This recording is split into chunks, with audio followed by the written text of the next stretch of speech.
Hey everyone, welcome to Neural Mint. Today we are uncovering the story of George Washington. This is the Potomac River. Along these banks, a boy was born. Not a prince, but just a boy named George Washington. This is where America's story begins. Welcome to the beginning of our journey. This path holds many secrets.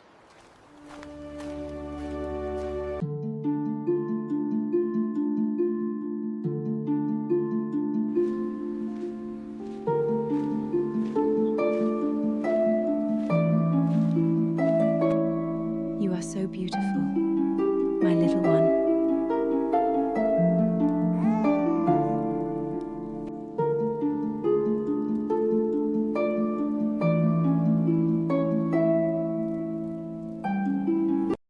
Today we are uncovering the story of George Washington. February 22nd, 1732. Westmoreland County, Virginia. A colony under British rule. A land of tobacco farms and dense wilderness.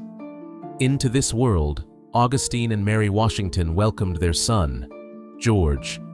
A quiet child, tall for his age, pale blue-gray eyes that missed nothing.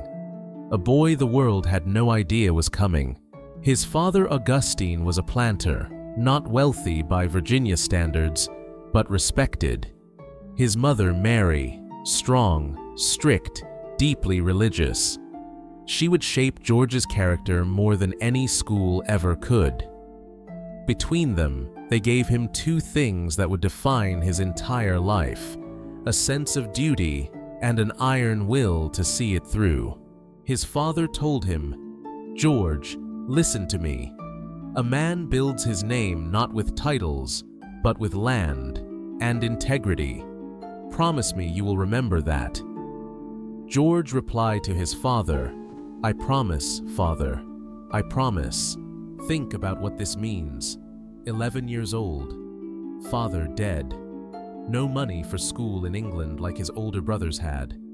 No inheritance to rely on. Just wilderness, ambition, and a burning need to prove himself." So what did he do? He picked up a compass.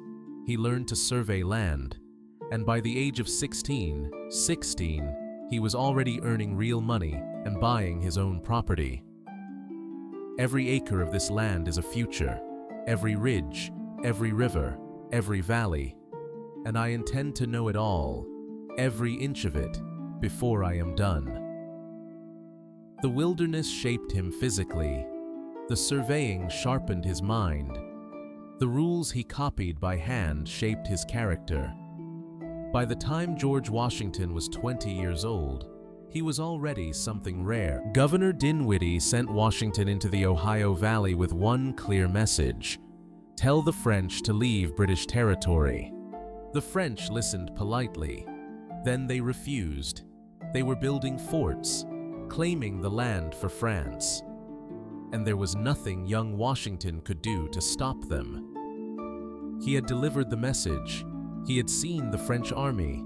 He had walked through enemy territory, and he returned alive. For a 21-year-old, it was remarkable. On the return journey through a blizzard, Washington fell into the icy Allegheny River. He pulled himself out of the freezing water, soaking, shaking, barely alive. Washington survived. Soldiers began to whisper that God was protecting George Washington. He had something to do in this world.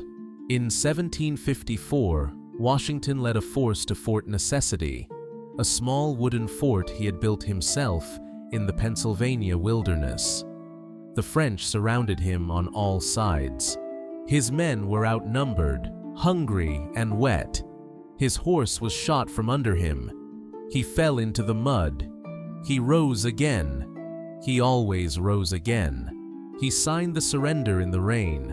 The first and only time George Washington would ever surrender. 1 year later, Washington rode with General Braddock on what should have been a glorious campaign. The column marched through the Pennsylvania forest, confident in British military might.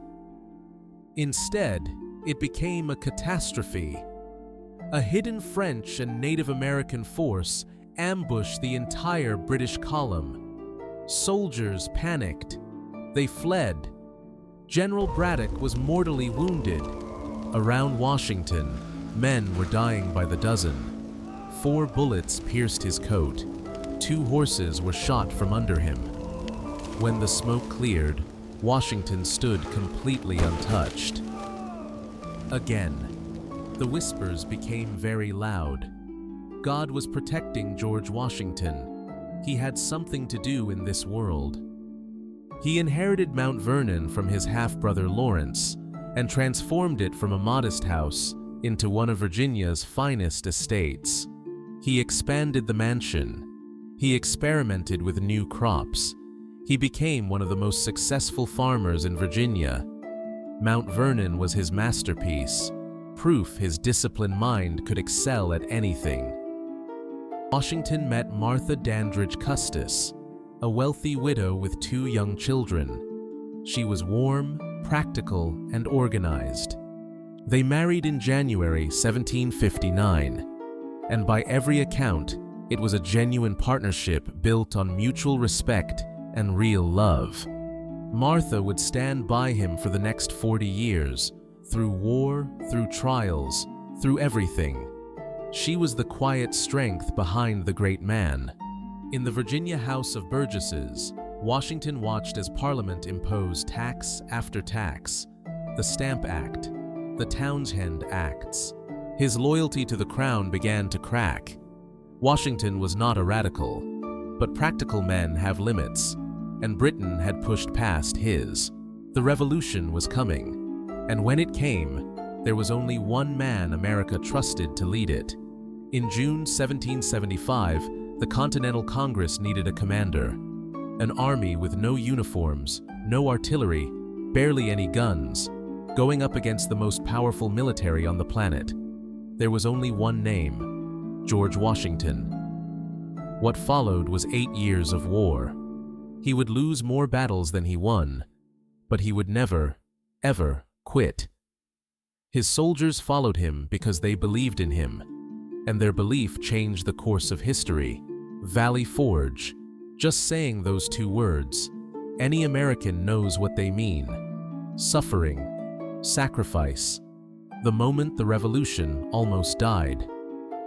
2,000 soldiers died that winter, not in battle, but from cold, disease, and starvation. Men deserted by the hundreds. Food ran out.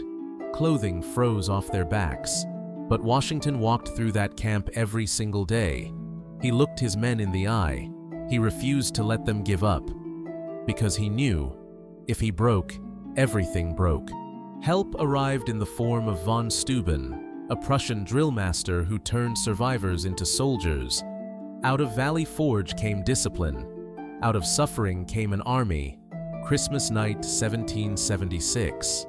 With his army collapsing, Washington led 2,400 men across the icy Delaware River in a blizzard, in darkness, on broken boats, with half his men barefoot. And he attacked at dawn, victory at Trenton. The revolution had its heartbeat back. That moment more than any other defined Washington's genius. Not a perfect strategy, a desperate, impossible gamble that changed everything. Yorktown, October 1781. Washington and his French allies had surrounded British General Cornwallis. There was nowhere to go. On October 19th, the British laid down their arms. The revolution was won. Washington's face when Cornwallis surrendered was not triumphant. It was solemn, grateful. He felt the weight of every man lost to reach this day. He went home to Martha. He wanted nothing more than to be a farmer again. They had survived. December 23, 1783. Washington stood before the Continental Congress. In his hands, his military commission, the symbol of all his power. He handed it back. He gave up his power voluntarily. In all of human history, almost no one with that much power had ever chosen to give it back. That is the most radical act in this entire story. The convention worked because Washington was there. His integrity was the guarantee that whatever power they created would not be abused. The separation of powers was built by men who trusted Washington completely. April 30th, 1789. George Washington placed his hand on a Bible and became the first president of the United States. There was no rulebook, no precedent. No one had ever done this before.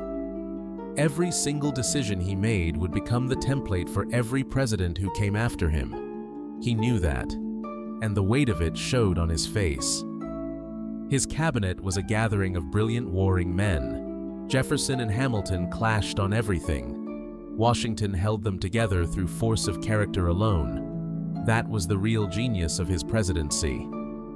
In 1796, Washington refused a third term. He sat down and wrote his farewell address. Beware the spirit of faction. Beware of foreign entanglements. Guard the Constitution. Let the people govern themselves. Those words still echo today. On December 14, 1799, George Washington died at Mount Vernon. He was 67 years old. His last words were simple, "'Tis well." When the news spread, the nation went silent. Napoleon ordered 10 days of mourning in France. First in war, first in peace, first in the hearts of his countrymen. George Washington did not just win a revolution. He showed the world for the first time that a man could hold absolute power and choose to give it back. Not through defeat, not through weakness, through virtue, through choice. That is the story of George Washington, father of a nation. I hope this documentary moved you the way it moved me when I was researching it. A boy born in Virginia with no great advantage, a man who built himself from nothing, a general who refused to quit, a president who refused to become a king. He gave back his power. Twice. More than any battle he won is why the world still talks about him. If this story meant something to you, please subscribe to this channel. Every subscriber tells me you want more stories like this. And every story I make gets better because you gave me the confidence to keep going. I am working on the next documentary right now, and I promise you it will be worth your time. Thank you for watching. I will see you in the next one.